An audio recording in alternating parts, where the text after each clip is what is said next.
Bueno, gracias a Dios que estamos aquí reunidos, hermanos. Yo sé que hemos pasado un fin de semana bien bendecido, ¿verdad que sí? Levanten la mano, ¿quién fue bendecido en este fin de semana? Yo estoy seguro que sí. Las conferencias, los talleres, las canciones. Yo no sé ustedes, pero ayer las canciones que cantaron los chavos del grupo Alabanza, yo no las había escuchado porque estaba lejos. Había escuchado cachitos, pero a mí me impresionó. Qué canciones tan maravillosas y qué letras tan hermosas y las conferencias del pastor. Y ha sido una bendición enorme y no estamos más que agradecidos con el Señor. Casi casi que ya podríamos irnos, pero ahí vengo yo a dar una conferencia más. Así que casi casi que les pido disculpas. Pero como bien dijo el pastor, soy historiador. Estudié en la UNAM, la mejor universidad de México.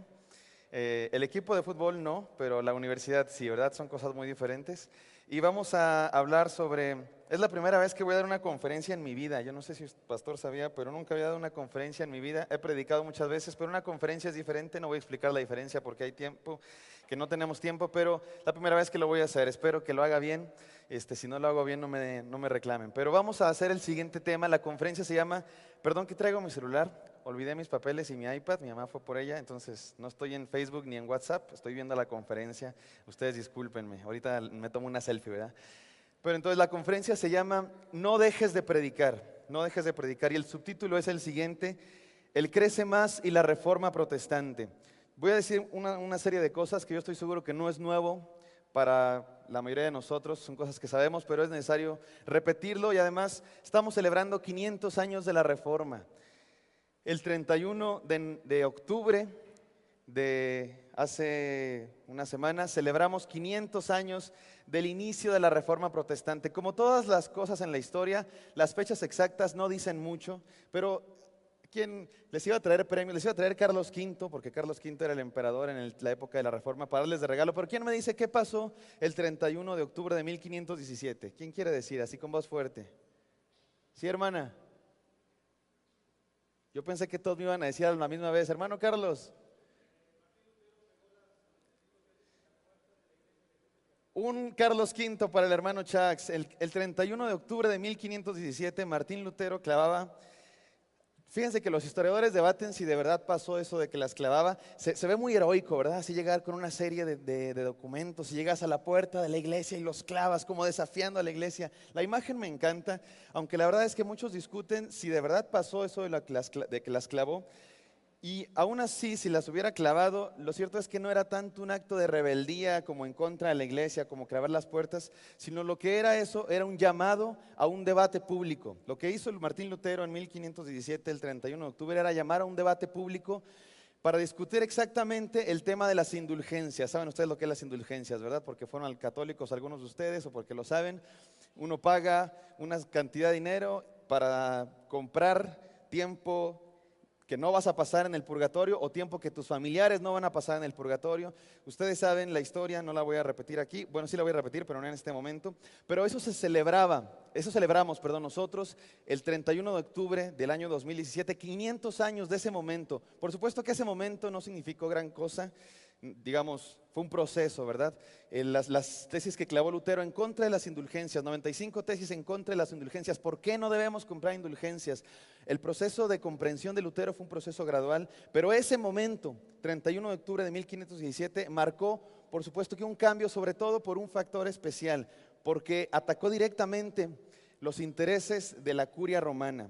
Pero eso lo voy a decir en un momento. Lo que quiero que estemos concentrados ahorita todos es que el 31 de octubre celebramos un asunto muy importante para nuestra fe cristiana. Todos nosotros somos herederos de este proceso que comenzó el 31 de octubre. Por eso es importante que los reflexionemos. Y voy a decir 5 cosas que son importantes. Porque déjenme decirles algo. Lutero no fue el primer hombre que tuvo estas ideas en la vida. Muchos hombres antes de él, hombres y mujeres antes de él, habían hecho cosas parecidas, habían dicho cosas parecidas a las que dijo Lutero sobre todo el tema principal, que era la justificación por gracia. No las obras, sino la gracia de Dios es lo que nos salva. Lutero no fue el primero, evidentemente no fue el primero porque está en la palabra de Dios. Pablo y los primeros cristianos lo creían. El cristianismo se diluyó, se corrompió, pero aún en la Edad Media, en todo el proceso desde el cristianismo antiguo hasta el año de Lutero, muchos hombres habían reclamado lo mismo que Lutero, habían acusado a la iglesia romana de todos los errores y habían intentado hacer movimientos de reforma y habían declarado la comprensión de la palabra de Dios para entender lo que de verdad decía y no estas otras cosas que habían inventado la iglesia romana. Pero ¿cuál fue la diferencia de Lutero? Lo primero, ¿por qué tuvo éxito Lutero y otros no? Porque otros murieron en la horca. ¿Cuál fue la diferencia de Lutero? Lo voy a decir en 5 cosas. Número 1, Lutero atacó directamente los intereses de la curia romana. Esto es muy importante porque si hubiera predicado Lutero nada más la justificación por gracia y la salvación por gracia, ¿saben qué? Muy pocos lo hubieran tomado en cuenta. Muy pocos lo hubieran tomado en cuenta. Hay un monje ahí hablando de la gracia, sí, tú déjalo, mientras nosotros sigamos haciendo. El problema de Lutero fue que atacó directamente el asunto esencial, que era el money, ¿verdad? La lana, el asunto de las indulgencias. Lutero decía, las indulgencias son un instrumento de la iglesia romana para enriquecerse. Lutero se dio cuenta de eso, porque ustedes saben, el papado en ese momento estaba con intereses de construir una gran basílica, la Basílica de San Pedro, remodelarla y hacer una cosa muy maravillosa, pero necesitaban dinero. Y entonces dijeron, pues ve con los alemanes son ver supersticiosos y diles que les vamos a dar menos años en el purgatorio si pagan dinero. Entonces mandaron a un fraile dominico que se llamaba John Tetzel, y este John Tetzel era un tipo muy bueno para la mercadotecnia, y entonces hacía frases muy bonitas para atraer a la gente a que dieran su dinero. Saben ustedes la frase famosísima, ¿verdad?, de Juan Tetzel, que decía, en cuanto suena la moneda en el cofre, el alma brinca del purgatorio. Entonces la gente escuchaba eso e iban a poner sus monedas en el cofre, y Lutero escuchó eso y decía, ¿qué es esto? Esto es una aberración. Lutero había escrito cosas antes acerca de la justificación por gracia, ya antes del 31 de octubre de 1517, pero nadie lo pelaba. Tenía por ahí un maestro que le decía, está muy bonito eso, pero pues nadie te va a pelar. El problema fue cuando atacó directamente los intereses de la curia romana, cuando clavó sus 95 tesis, o las puso o simplemente las publicó para llamar a un debate público acerca específicamente del asunto de las indulgencias. Ahí fue cuando la curia romana dijo, oh, no, espérate, esto sí está grave porque ataca mis intereses, que es el money. Y lo hizo el 31 de octubre porque era justamente la víspera de la noche de Todos los Santos. Ustedes lo saben, ¿verdad? Era un momento donde la gente estaba efervescente, ¿verdad? Espiritualmente. Y entonces Lutero quería aprovechar ese momento para hacer entender a la gente que eso no era lo que debían hacer. Entonces, número 1, Lutero atacó directamente los intereses de la curia romana. Número 2, el desarrollo del pensamiento de Lutero fue un proceso dinámico. Yo me he pasado todo el semestre leyendo a Lutero, porque he tomado una clase acerca de Lutero. Imagínense, un semestre entero leyendo a Lutero. Les digo la verdad, no me gusta leer a Lutero. Es un tipo demasiado visceral y demasiado, a veces incluso hasta cambiante. De repente, los que estudian a Lutero dicen que su manera de escribir es una manera hiperbólica. Hiperbólica significa que exagera las cosas para expresar una verdad. Y entonces uno siempre está es muy complicado saber qué pensaba Lutero de verdad. Hay veces que, por ejemplo, por ponerles un ejemplo muy simple, está hablando del matrimonio Lutero. Y Lutero se la ha pasado toda su vida hablando de la salvación por gracia y de que las obras no salvan. Pero cuando leemos su tratado sobre el matrimonio, él dice, y engendrar hijos es la mejor obra que te puede ayudar a alcanzar la salvación. Y entonces tú dices, no estás hablando de que la salvación es solo por gracia, y acá dices que puedes alcanzar la salvación engendrando hijos. Los que estudian a Lutero, y creo que es cierto, dicen que Lutero no se refería a que de verdad alcanza la salvación por engendrar hijos. Lo que está diciendo es que es una obra muy buena y es algo que debemos buscar todos, y está usando esa manera de hablar hipérbole para expresar una verdad, exagerar una verdad para decirla, para enfatizarla. ¿Sí me explico? Bueno, solo digo eso porque es bien difícil leer a Lutero, pero ¿por qué es esto? Fue un desarrollo dinámico. Lutero escribió en 1517 y su proceso de comprensión de la palabra de Dios fue dinámico, fue poco a poco. Y eso es claro que así debía de ser. Imagínense, había vivido toda su vida bombardeado por una teología falsa, por una teología incorrecta, y él poco a poco fue comprendiendo. Y ustedes saben todos, lo recordamos porque en 1545 él juntó muchas de sus obras, algunos de sus discípulos juntaron muchas de sus obras para publicarlas, y él escribió el prólogo a esas obras, y en ese prólogo cuenta una historia que todos seguramente hemos escuchado. Se llama La experiencia de la torre. No sabemos en qué año, pero en algún momento Lutero estaba orando, reflexionando en la palabra de Dios, porque él era maestro de la universidad, estaba preparando sus lecciones sobre la epístola a los romanos. Sobre todo la carta a los romanos y la carta a los gálatas eran los tesoros que Lutero más apreciaba. Cuando estaba estudiando la carta a los romanos, ustedes lo saben, ¿verdad? Estaba leyendo, cuando llegó el capítulo 1, versículo 17, porque en el Evangelio la justicia de Dios se revela por fe y para fe, porque como está escrito, mas el justo por la fe vivirá. Lutero escribe esto, no lo voy a decir tal cual, pero más o menos así era. Lutero, yo leí esto. Imagínense que soy Lutero hablando. Yo vivía odiando a ese Dios y su justicia, odiando a ese Dios y su justicia, porque Él me odiaba a mí. Porque su justicia me veía y veía un pecador. Y yo vivía odiando a Él. Pero cuando leí estas palabras, porque en el Evangelio la justicia de Dios se revela por fe y para fe, para que como está escrito, el justo por la fe vivirá, dice Lutero, se me abrieron los ojos. Es como si hubiera estado en tinieblas durante toda mi vida y de repente comprendí que la justicia de Dios no es para odiarme, sino para justificarme. Y Lutero cuenta esta experiencia como su conversión, literalmente utiliza la palabra conversión. Sin embargo, Lutero fue cambiando poco a poco. En sus primeros escritos él sigue hablando de los 7 sacramentos. De repente ya nomás habla de 3 sacramentos. Al rato ya nomás habla de 2 sacramentos. Al rato ya no les llama sacramentos. Y entonces comprender a Lutero es bien difícil, porque si tú lees los textos que escribió en su época temprana, no comprendes que después cambió. Pero entonces solamente digo eso. Y ¿saben qué? Esto es importante, porque creo que así es la comprensión de la iglesia en general y de cada cristiano en lo particular. Pero voy a hablar de eso más adelante. Ahorita solamente estoy poniendo unas bases. Número 3, el desarrollo de las ideas reformistas también fue un proceso. ¿Saben qué es interesante de Lutero? Lutero no es un teólogo sistemático. Un teólogo sistemático agarra la teología en general y escribe qué piensa sobre cada cosa. Lutero no escribió así. Lutero escribió, y me recuerda mucho al apóstol Pablo, y creo que así debemos aprender a leer al apóstol Pablo también. Lutero escribió en el momento, en la circunstancia. Y entonces había una revolución de campesinos, matando gente y revolucionando las iglesias y quemando, y entonces Lutero escribía para ese problema en particular. Y luego venía Zwinglio y le combatía sus ideas acerca de la cena del Señor, y entonces Lutero escribía para ese tema particular. Así es el apóstol Pablo también. El apóstol Pablo escribía para un tema en particular y así tenemos que entenderlo. Muchas de las cosas que escribía Lutero no se deben entender como verdades absolutas, ni siquiera que él creía, sino como cosas que él utilizaba para refutar las enseñanzas falsas que estaban levantándose en el momento. Pero lo que sí podemos hacer es encontrar 5, y ustedes lo conocen, las 5 solas de la Reforma. Los estudiosos modernos han resumido el pensamiento reformista, especialmente el de Lutero, en 5 solas. Número 1, sola fides, sola fe.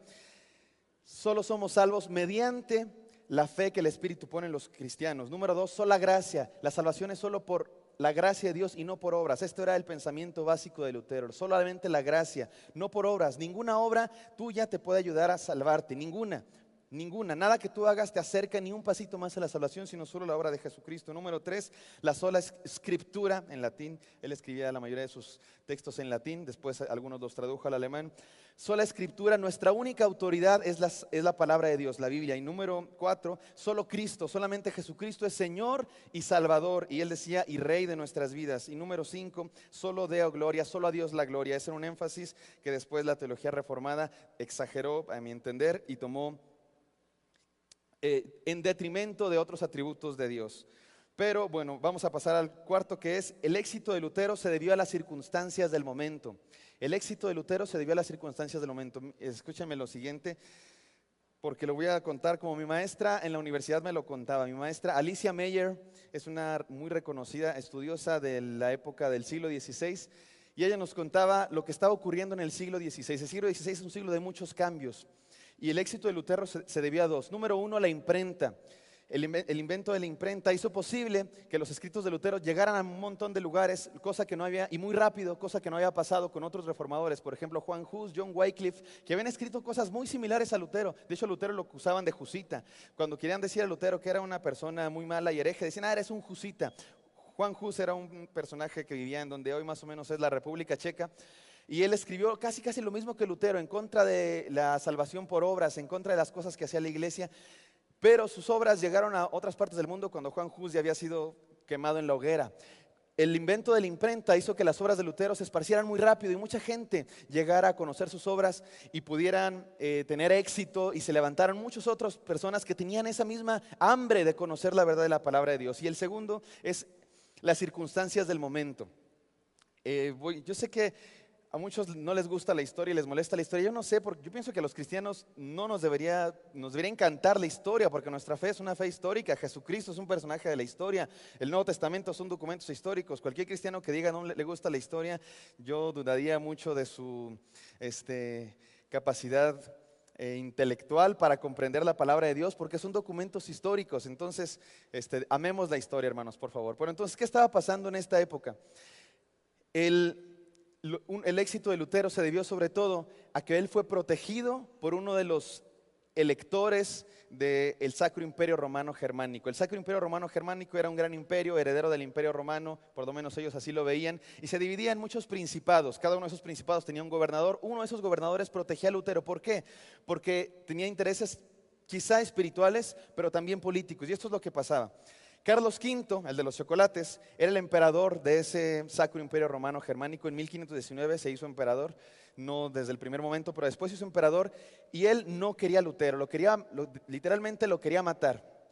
En la dieta de Worms, ustedes saben, la dieta de Worms pasaron unas cosas muy interesantes y se recuerda mucho lo que Lutero dijo ahí, estas frases famosas de Lutero que dijo: mi mente está cautiva por la palabra de Dios. Y no me voy a retractar de todo lo que escribí, porque esto es lo que dice la palabra de Dios. Y a menos que me comprueben con la palabra de Dios que esto es mentira, me voy a retractar. Si no, hagan conmigo lo que quieran. Aquí estoy, no puedo hacer de otra manera. Que Dios me ayude. Amén. Esas son palabras que dijo Martín Lutero en la dieta de Worms en 1521 ante los representantes del imperio. ¿Y por qué se hizo una dieta? Es una reunión de todos los gobernantes de aquella época en el Sacro Imperio Romano Germánico. Estaban tratando de refutar las ideas de Lutero y se le condenó y se le quería matar. Querían matar a Lutero, pero el elector de Sajonia lo protegió, lo secuestró incluso sin saber de Lutero, y lo llevó al castillo de Wartburg, donde Lutero estuvo mucho tiempo a solas. Le creció la barba y estuvo sin ver la luz del día. Él mismo cuenta que tuvo tentaciones de muy diferentes tipos y tradujo la Biblia al alemán durante ese tiempo. Pero lo que estaba pasando, ¿por qué no lo mataron? ¿Por qué no lo quemaron? ¿Por qué no lo colgaron? ¿Por qué era protegido? ¿Y por qué era protegido? ¿Y por qué no el emperador decía: no, yo soy el emperador, vamos a matarlo? El emperador Carlos V estaba pasando un buen de circunstancias. Mi maestra Alicia Meyer decía: es que el emperador Carlos, imagínense, el emperador Carlos V estaba ahí en su escritorio y todo le estaba pasando. El emperador Carlos V de repente estaba ahí en su escritorio tratando de escribir sus cartas, y de repente llegaba uno de sus mensajeros: hey, emperador Carlos V, ¿qué pasó? Estoy aquí. No, espérate, es que ¿qué crees? Nos llegaron estas cartas y este penacho de un tal Moctezuma, porque Hernán Cortés le mandó sus cartas de relación al emperador Carlos V. Mira estas cartas que nos cuentan de unas tierras lejanas y un pueblo muy raro, y este penacho de Moctezuma, de un tal emperador que ya lo mataron, no sé qué tanto. Y dice Carlos V: mira, está muy interesante, pero déjame. Y de repente llegaba otro mensajero: emperador Carlos V, ¿qué pasa? Estoy aquí. ¿Qué crees? ¿Qué? Los turcos. ¿Qué tienen los turcos? Ya derrotaron al ejército de no sé quién y están a las puertas de tu imperio, tienes que ir. Y entonces Carlos V: no puede ser. Por un lado el Nuevo Mundo y el penacho de Moctezuma, por otro lado los turcos que están a las puertas de mi imperio. Y de repente llegaba otro mensajero: Carlos V, ¿qué pasa? ¿Qué crees? ¿Qué? Un monje agustino. ¿Qué dice? Que dice que la salvación es por gracia y que la palabra de Dios es nuestra única autoridad. ¿Y eso a mí qué me importa? Pues que está en contra de la iglesia romana, y está en contra de las indulgencias, y está en contra de todo el sistema penitencial. Y entonces, ¿qué vamos a hacer? Porque dice que el papado ya no es la máxima autoridad, y entonces el emperador Carlos V no sabe qué hacer. Políticamente tenía un buen de problemas, porque él quería matar a Lutero, pero necesitaba el apoyo del protector de Martín Lutero, que era el Federico el Sabio, se le llama. Y entonces por eso el emperador Carlos V nunca terminó por perseguir a Lutero totalmente, y Lutero pudo ser protegido. Tenía la protección de uno de los electores del Sacro Imperio Romano Germánico. Por eso Lutero llegó hasta el fin de sus días sin que fuera quemado como hereje. Si no, seguramente hubiera sido, pero bendición de Dios, porque escribió muchísimo y generó un movimiento que generó más y más reforma, incluso muchas de las cuales él estaba en contra, pero finalmente nosotros somos herederos de él. Yo sé que estoy hablando mucho y a lo mejor no todos me están siguiendo, pero vamos entonces a pasar al siguiente punto, que es el siguiente. El legado de Lutero es invaluable. El legado de Lutero es invaluable, pero no se le debe idealizar. ¿Saben qué pienso? Si Lutero viviera entre nosotros y leyéramos sus escritos y fuera muchos de nosotros lo tacharíamos de hereje y lo sacaríamos de nuestra convención, porque tenía ideas extrañas, esa es la verdad. En el taller de ayer, o no sé cuándo, un hermano decía, ¿verdad?, que la reforma de Lutero se quedó como a medias. Y es verdad, muchos de nosotros no pasaríamos no lo aceptaríamos como un hombre de ortodoxia cristiana completa, pero su legado es invaluable. ¿Por qué? Porque fue el iniciador de un movimiento y fue el iniciador de un movimiento del cual somos herederos. Y así él se haya quedado a medias, su legado es invaluable, pero no se le debe idealizar. Muchas de sus ideas, por ejemplo, sus ideas acerca de los sacramentos o de las ordenanzas, la cena del Señor y el bautismo, son bastante extrañas para nosotros. Sus ideas sobre las relaciones entre la iglesia y el Estado, él pugnaba por una iglesia estatal que castigara a la gente, entre otras cosas que no voy a decir acá. Y número 6, o ya no sé en cuál voy, la Reforma Protestante trajo una revolución al mundo. Eso es lo importante, por eso celebramos la Reforma Protestante, porque trajo una revolución al mundo, una revolución económica, política y social, pero sobre todo una revolución espiritual, y eso es lo que nos interesa a nosotros. Dos cosas quisiera decir a ese respecto. Número uno, la idea del sacerdocio universal.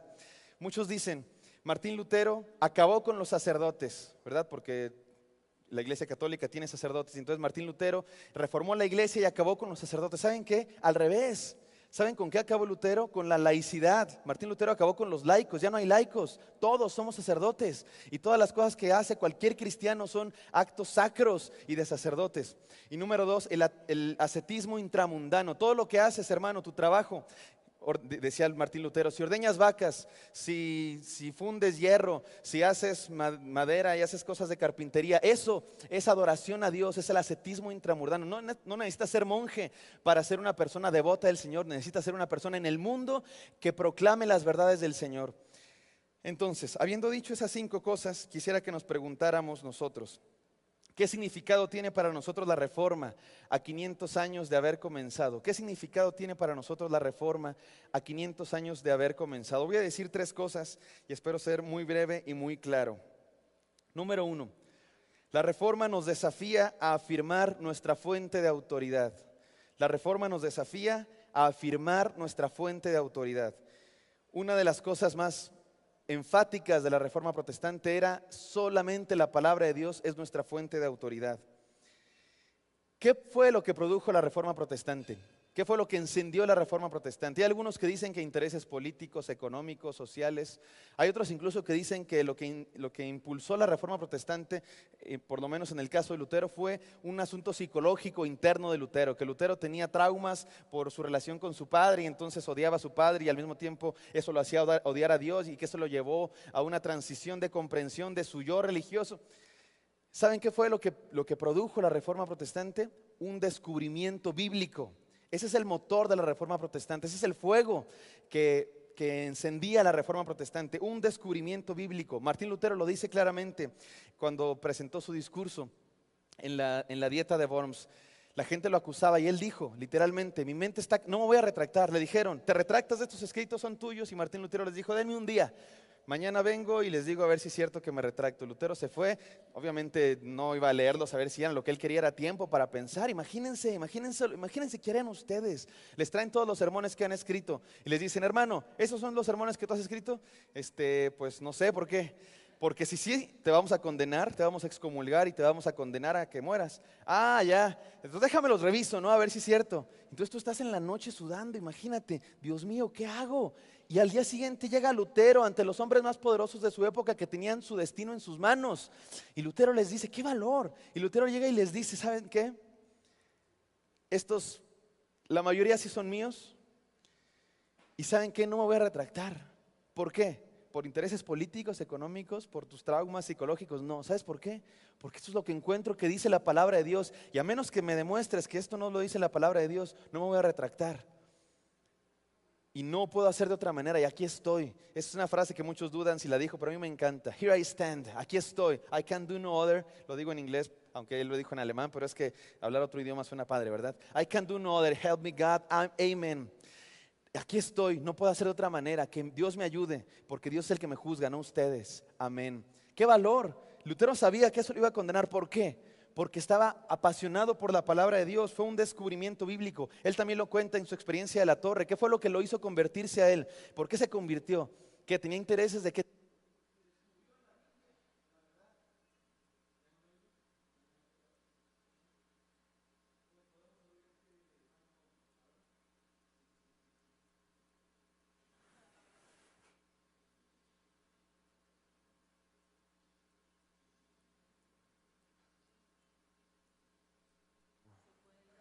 Bueno, bueno, mi yo soy, yo soy. Bueno, bueno, bueno, bueno, bueno. Sí, sí, sí. ¿Y aquí te vas a quedar hasta que termine o qué? Sí, sí, sí.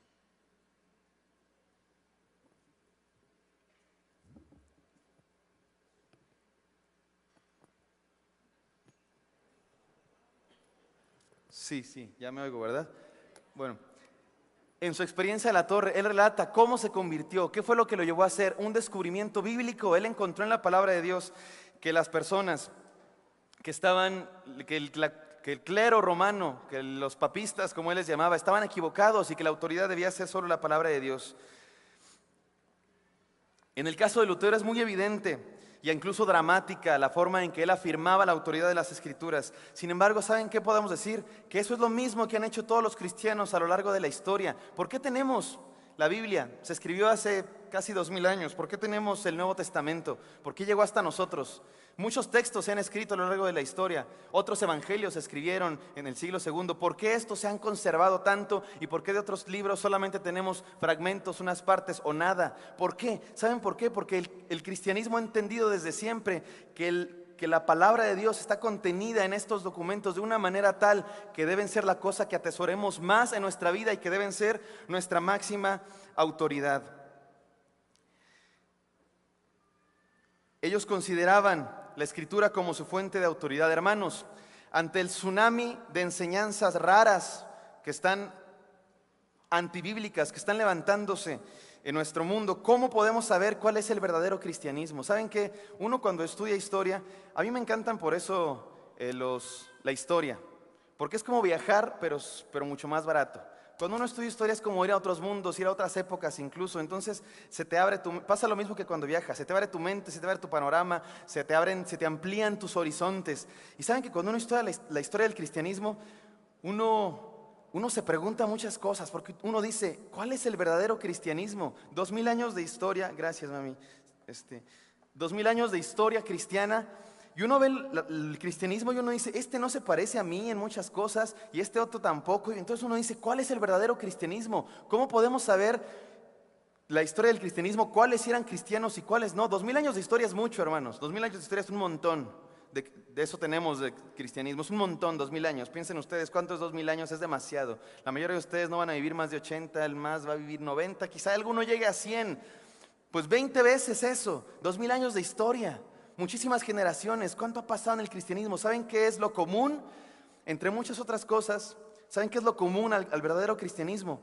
La palabra de Dios como la fuente máxima de autoridad.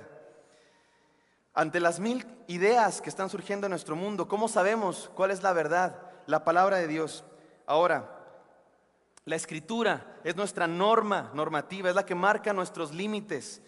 Ahora, surge aquí otra pregunta natural, porque suena muy bonito eso, ¿verdad? La palabra de Dios es nuestra máxima autoridad y nunca debemos dejar de decirla y nunca debemos dejar de afirmarla. Y yo sé que no es nada nuevo, ustedes lo han dicho, ustedes lo creen y yo estoy seguro que no estoy tratando de convencer a nadie, todos ustedes lo creen, pero ¿saben qué es lo que pasa y qué es lo que nos causa problema a veces? Que todos lo decimos, amén, la palabra de Dios es nuestra máxima autoridad.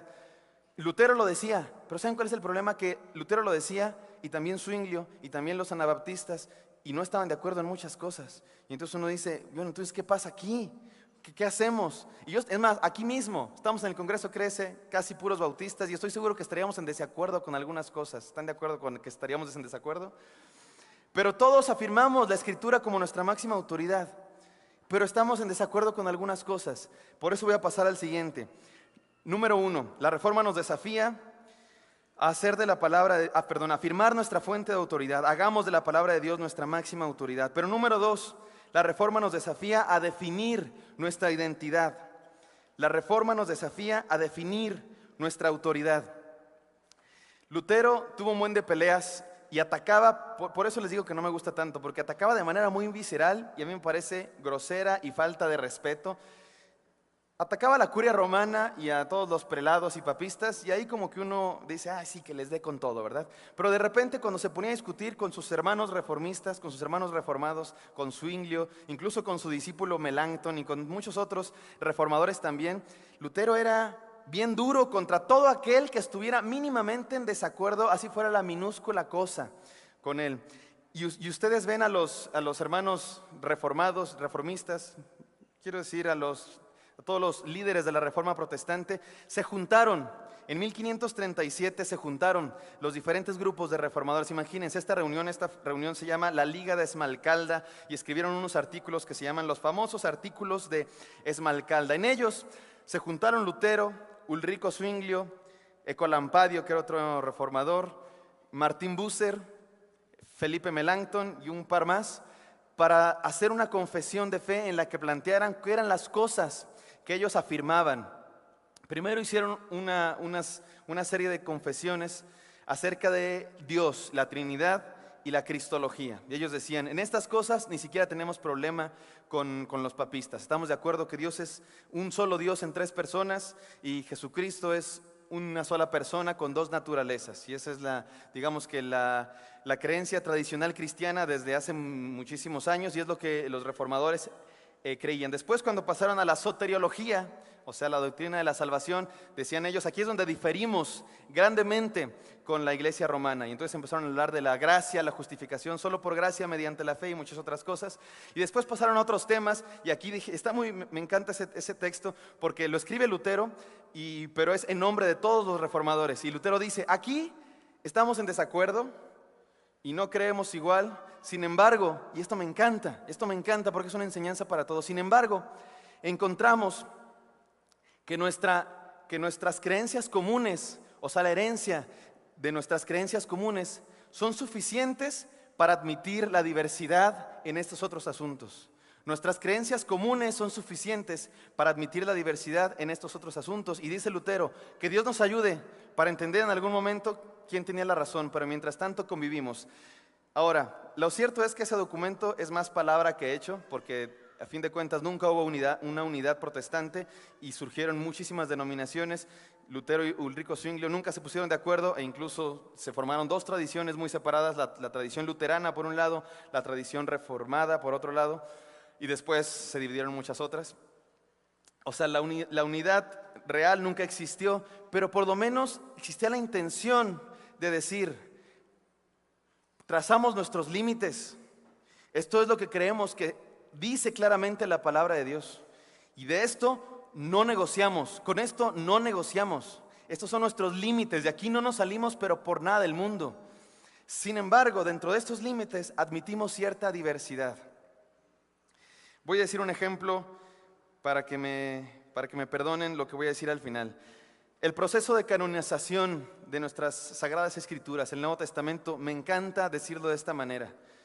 En el siglo II, en el temprano siglo II, no existía un Nuevo Testamento, digamos, formalizado de manera oficial, porque el proceso de canonización fue eso, un proceso. En el siglo II no teníamos un canon establecido de las escrituras cristianas. La mayoría de los libros del Nuevo Testamento circulaban entre las diferentes iglesias cristianas y se reconocía su autoridad. El mismo apóstol Pedro reconoce la autoridad de las cartas de Pablo. Lo han leído ustedes, ¿verdad? La carta de Pedro que dice que estas son las escrituras, refiriéndose al Antiguo Testamento, que leen nuestras iglesias junto con otras escrituras como las del apóstol Pablo. O sea, el mismo apóstol Pedro reconocía como escrituras ya las epístolas paulinas. O sea que existían ya y circulaban y se reconocía su autoridad. Sin embargo, no había un organismo institucional que dictara, que formalizara el canon. Y entonces, ¿cómo surgió eso? No lo voy a explicar aquí porque eso es tema de un semestre entero, pero una de las fuerzas principales, y esto es interesantísimo, una de las fuerzas principales que llevó a la canonización de las escrituras, que planteó la necesidad de decir, estos son nuestros libros y limitar, fue el caso de un que después fue llamado hereje, Marción. De hecho, se les llama marcionitas a todos aquellos, porque Marción decía esto, a todos aquellos que rechazan el Antiguo Testamento. Marción rechazaba el Antiguo Testamento y va a una parte del Nuevo Testamento, o de lo que después sería llamado el Nuevo Testamento. Marción decía, solamente aceptamos el Evangelio de Lucas, solamente aceptamos el Evangelio de Lucas y las cartas de Pablo, 10 cartas de Pablo. Y entonces la iglesia cristiana dijo, no, espérate, ¿cómo es esto de que estamos quitando algunos y estamos solamente aceptando a algunos? Y entonces la iglesia cristiana le respondió y dijo no. Y entonces empezaron a pensar en eso y empezaron a decir, estos van a ser los que sí vamos a leer. Y empezaron una serie de diálogos y discusiones y hasta que finalmente se llegó a una canonización de las escrituras con un proceso largo. Pero lo interesante es Y lo digo porque cuando leemos las novelas de Dan Brown, ustedes saben de Dan Brown, y que dice, la canonización de las Escrituras fue un proceso de limitación. De decir, hay muchos evangelios, solamente estos 4. Y está el evangelio de Tomás y el evangelio de Judas, solamente. Fue al revés, ¿saben? Fue al revés. Algunos decían, solamente Lucas. Y la iglesia cristiana dijo, no, los 4. O sea, lo voy a decir muy claro, el proceso de canonización de las Escrituras no fue un proceso de limitación, sino un proceso de apertura a la diversidad cristiana. Muchos estudiosos el día de hoy, voy a poner el ejemplo con los 4 evangelios. Ven los 4 evangelios y se quiebran la cabeza por la diversidad que hay en los 4 evangelios. ¿Qué fue de verdad? Jesús, después de que Jesús resucitó, les dijo a sus discípulos, vayan a Galilea, como en Mateo y Marcos, vayan a Galilea y ahí los voy a encontrar. O les dijo, quédense en Jerusalén y ahí, o muchas otras cosas. ¿Dónde fue la última cena de Jesús? ¿Un jueves o un viernes? Un jueves como dice Lucas, o un viernes como dicen los sinópticos, o diferente como dice el evangelio de Juan. Y se quiebran la cabeza y dicen, ¿qué pasa aquí? ¿Por qué hay esta? Saben que la iglesia primitiva no tenía ese problema, al contrario, les preocupaba que en la iglesia cristiana se admitiera la diversidad y que no se limitara. ¿Saben qué? Yo comparo a Marción con algunos fundamentalistas que dicen, solamente esta doctrina mía del cristianismo la acepto. ¿Y saben qué es lo curioso del fundamentalismo? Que generalmente abrazan una verdad. Y entonces es difícil contradecirlos. El problema es que abrazan una verdad en detrimento de la diversidad de la teología cristiana que debemos abrazar. Y por último, respecto a esto, lo voy a decir muy sencillo, creo que lo tenemos ahí en la pantalla. El proceso de canonización no fue una imposición desde arriba, sino un descubrimiento desde abajo. No estuvo basado en una limitación, sino en la inclusión de la diversidad. Los principios bíblicos son la norma para identificar lo que es cristiano y lo que no. Pero esa tarea teológica no consiste solamente en el rechazo de aquello que está fuera de nuestros límites.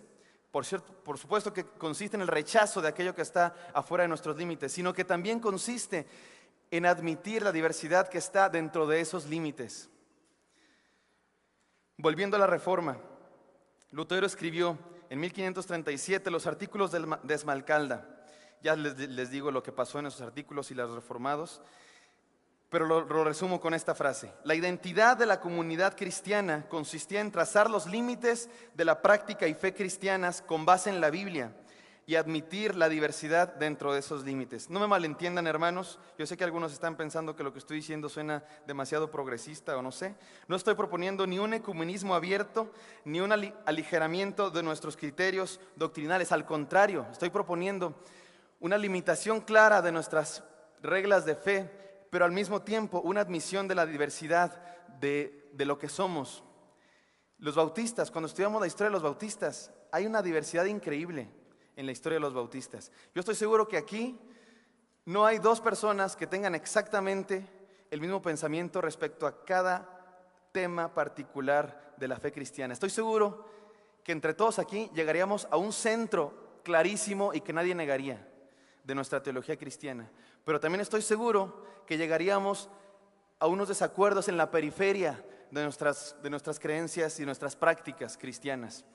Y entonces lo que la Reforma nos desafía es a que definamos claramente ese centro y tracemos claramente los límites de lo que no negociamos y de lo que no estamos dispuestos a comprometer. Y que dentro de esos límites admitamos la diversidad de lo que somos y admitamos y con gracia nos amemos unos a otros en la diversidad. Número 3, que nos desafía la Reforma. La Reforma nos desafía a apreciar nuestra herencia. No sé si siempre alcanzamos a comprender la magnitud de nuestra herencia cristiana, hermanos. Como ya les dije, 2000 años de historia cristiana es muchísimo. 2000 años de historia cristiana es muchísimo, demasiado, para que lo podamos estudiar, ni siquiera una sola persona. En los estudios históricos modernos, nadie es un historiador del cristianismo, nadie. Todos son historiador de esta época del cristianismo, ¿saben? Eres historiador de la Reforma, un siglo nada más, 50 años nada más. Incluso historiador de la Reforma, eres especialista en Lutero, o especialista en Calvino, o especialista en Zwingli, o lo que tú quieras. 2000 años de historia es muchísimo. ¿Qué hacemos nosotros con tantos años. ¿Saben lo que yo propongo? Que la Reforma nos desafía a hacer, apreciar nuestra herencia y nuestro pasado cristiano para enfrentar los problemas del presente. Martín Lutero era un hombre que amaba las Escrituras y que decía: la Escritura debe ser nuestra única autoridad. Sin embargo, se la pasaba en todos sus escritos citando a los padres de la iglesia. Todos sus escritos cita tanto a los padres de la iglesia como citaba a la iglesia, a la Biblia, tanto como citaba a los padres de la iglesia. ¿Y saben qué? Muchas veces yo he notado entre nuestro mundo bautista que estamos a veces como muy en contra de ciertos, por ejemplo, esa frase, los padres de la iglesia, suena muy católico, ¿verdad? Y suena muy católico leer a San Agustín, y suena muy católico leer a Tomás de Aquino, y suena muy católico leer a muchos otros personajes. Pero ¿saben qué? Me causa conflicto, porque cuando leemos a esos personajes, lo que descubro yo es que la teología bautista, por decirlo específicamente, está basada en lo que dijeron esos personajes en muchas cosas. Voy para poner un ejemplo: la doctrina de la Trinidad. La doctrina de la Trinidad no se articula de manera exacta en la palabra de Dios. Ustedes no van a encontrar nunca en la palabra de Dios articulada y formulada. Vamos a encontrar la esencia, por supuesto que sí, de la doctrina de la Trinidad, pero no la encontramos formulada. ¿Están de acuerdo ustedes? La doctrina de la Trinidad fue una cosa que se creó a través de un montón de pensamientos filosóficos y un montón de rechazo a las doctrinas no esenciales de la fe cristiana. De hecho, surgió así. Digamos que la mayoría de los cristianos la creían, la abrazaban, pero no la habían formulado porque no era necesario, porque todos la creían. ¿Cuándo fue necesario? Cuando llegaron algunos que la negaban. La doctrina de la cristología que nosotros creemos, fue necesario afirmarla cuando llegó un tal Arrio a decir: no, Jesús no es Dios desde siempre, sino que Jesús es una criatura de Dios. Y entonces los cristianos dijeron: no, espérate, eso no es lo que hemos creído siempre. Y entonces se pusieron a escribir. Atanasio de Alejandría escribió muchas cosas hacia el año 327, defendió la creencia cristiana de siempre, pero que no había sido articulada de manera exacta. Y cuando ustedes la leen, es lo que creemos los bautistas. Es lo que creemos nosotros. Nuestra herencia cristiana es lo que somos. Es lo que somos, nuestra tradición, nuestra historia, nuestro pasado, es lo que somos. Debemos apreciarlo, debemos abrazarlo, debemos anhelarlo, porque esos hombres y mujeres cristianos durante 2000 años abrazaron la palabra de Dios, y a partir de lo que Dios y el Espíritu Santo les inspiró para interpretar, escribieron un montón de cosas que son lo que ustedes y yo creemos y definimos como nuestra teología cristiana. Entonces, he dicho 3 cosas y voy a decir la última. Yo sé que las he dicho muy desordenadamente. Terminé de escribir esta conferencia ya a las 2 de la mañana y quisiera resumirlas por último, estas 3 antes de pasar al desafío, para que si alguien se perdió en todo lo que hablamos aquí, más que una conferencia fue como una verborrea, ¿verdad? Histórica, pero quisiera definirla con estos 3 puntos claros que ya dije, pero quisiera repetir. Número 1, la Reforma nos desafía a afirmar nuestra fuente de autoridad. No hay otra cosa más que la palabra de Dios como nuestra fuente de autoridad. No hay otra cosa más que la palabra de Dios como nuestra fuente de autoridad. Número 2, la Reforma nos desafía a definir nuestra identidad, definir nuestros límites, qué es lo que creemos, qué es lo que hacemos, y dentro de esos límites admitir con gracia la diversidad. Y número 3, la Reforma nos desafía a apreciar nuestra herencia. Nosotros no inventamos el cristianismo, hermano. Los bautistas no inventamos el cristianismo. Siento decirles que antes de los bautistas hay 1500, 1600 años de historia cristiana. Lo lamento decirles, pero los bautistas no inventamos el cristianismo. Hay una teoría por ahí de los bautistas que dice que el primer bautista fue Juan el Bautista. Ahí está en el nombre. ¿Qué más prueba quieres? Perdón, pero es ridículo. Los bautistas surgieron en el siglo XVII. Y yo soy bautista, llamo mi herencia bautista y no pienso dejar nunca de ser bautista, aunque muchos bautistas no me caen bien, pero la historia bautista es algo que aprecio y que pienso que es valiosísima.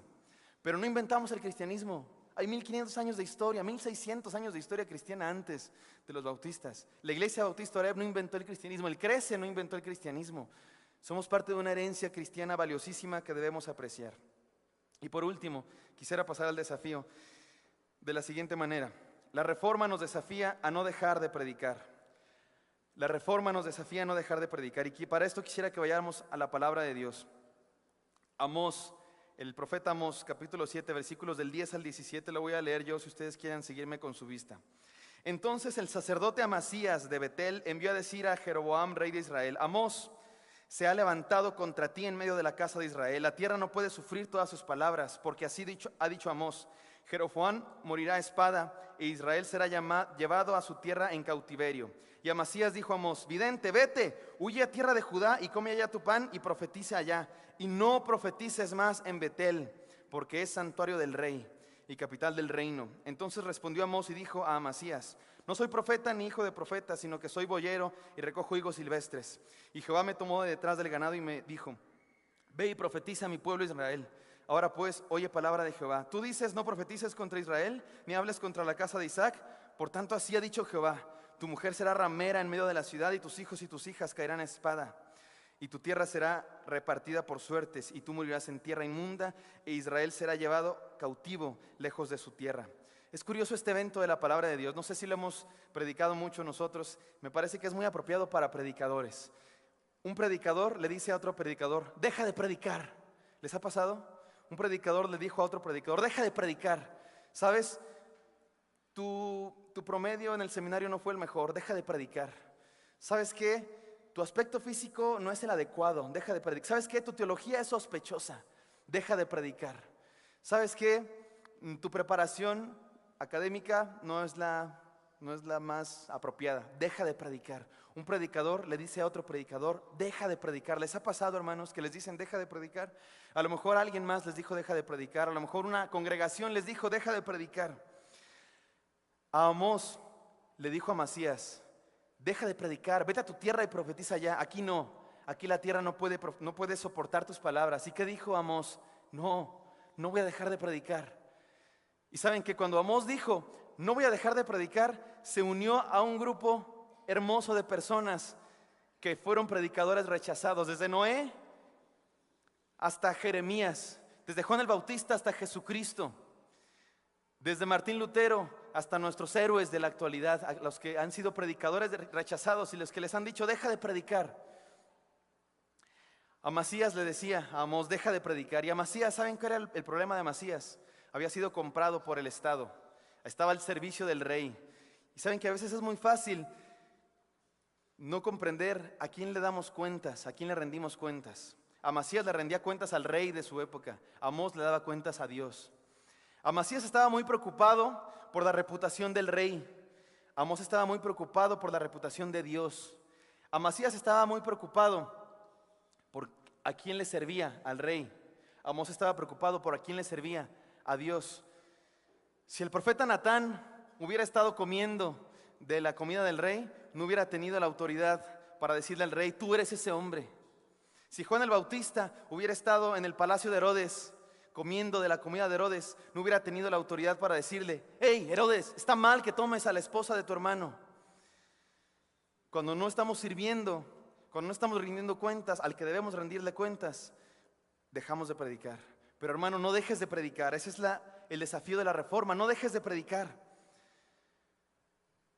Cuando Amós dijo no dejo de predicar, ¿por qué no voy a dejar de predicar? Porque no me rindo a ti, rey, no me rindo a ti, Amasías. Dios me dijo ve y predica, yo voy a predicar. Él es el que me dijo ve y predica, y no voy a dejar de predicar. Y cuando Amós dijo eso, se unió a un hermoso grupo de personas que no dejaron de predicar. Se unió a Juan Crisóstomo, que se paró en el púlpito de la iglesia más importante del Imperio Romano de Oriente y criticaba al emperador por sus ideas y por su falso cristianismo. Se unió a Martín Lutero, que criticaba al papado y que le decía al papado: tú eres el anticristo, si tienes el poder de perdonar pecados, ¿por qué no los perdonas por amor en vez de por dinero? Cuando Amós dijo no dejes de predicar, se unió a un hermoso grupo de personas como Juan Hus, que le decía a la iglesia: la salvación no es por dinero, no es por obras, es por gracia de Dios. Y terminó colgado en la hoguera. Se unió Juan Wycliffe, que dijo: la palabra de Dios es para todos, vamos a traducirla al idioma de todos, que llegue a todos. Y que fue perseguido y criticado. Cuando Amós dijo no voy a dejar de predicar, se unió a Martin Luther King Jr. en Estados Unidos, que predicaba la palabra de Dios y decía: está mal que se distinga a las personas por su color de piel. Cuando Amós dijo no voy a dejar de predicar, sino a todos nosotros que decimos no voy a dejar de predicar, aunque otros me digan deja de predicar, no voy a dejar de predicar, porque Dios es el que me ha dicho ve y predica. Y si Dios me dice ve y predica, yo voy a predicar. Y tú me dices, dice Amós, tú me dices, Amasías, que deje de predicar. Pero ¿sabes qué dice Dios? Que vaya y predique, y que tú vas a ser juzgado por Dios por haberme dicho que deje de predicar. Así es que, hermano, no dejes de predicar. El desafío de la reforma es no dejes de predicar y adquirir el valor de la herencia cristiana que hemos abrazado y que podamos decir junto con ellos: no dejamos de predicar las verdades fundamentales de la fe, no dejamos de predicar nuestro centro cristiano y no dejamos de predicar la gracia de Dios. Vamos a orar. Bendito Padre Celestial, gracias porque estás entre nosotros. Gracias, Señor, por los hombres y mujeres del pasado que nos enseñan a vivir, Señor, el cristianismo. Gracias, Padre, porque tú nos desafías, Señor, y la reforma, este suceso histórico, Señor, del cual somos herederos, nos enseña, Señor, nos desafía a hacer de tu palabra nuestra máxima autoridad. Permítenos, Señor, nunca hacerlo diferente. Perdónanos cuando hemos sido tentados, por otras cosas, Señor, cuando hemos sido tentados por hacer caso a otras cosas, yo qué sé, al hombre que habla, a la teología liberal, lo que sea, Señor, que nos tiente. Perdónanos liberarnos de eso, Señor, y hacer de tu palabra nuestra única y máxima autoridad. Permítenos, Señor, también definir lo que somos, definir nuestra identidad sin miedo al que dirán, y definir lo que no negociamos, lo que no está a discusión en nuestras creencias y en nuestra fe, Señor. Pero también dentro de eso, permítenos amar y ser graciosos, Señor, con aquellos que creen diferente. Y también, Señor, te pedimos que nos ayudes a abrazar nuestra herencia y junto con todos los hombres y mujeres del pasado que han dicho: no voy a dejar de predicar porque tú me has dicho, ve y predica. Junto con ellos podamos decir: queremos predicar tu palabra, Señor. En el nombre de Jesús te lo decimos. Amén. Amén. Gloria a Dios.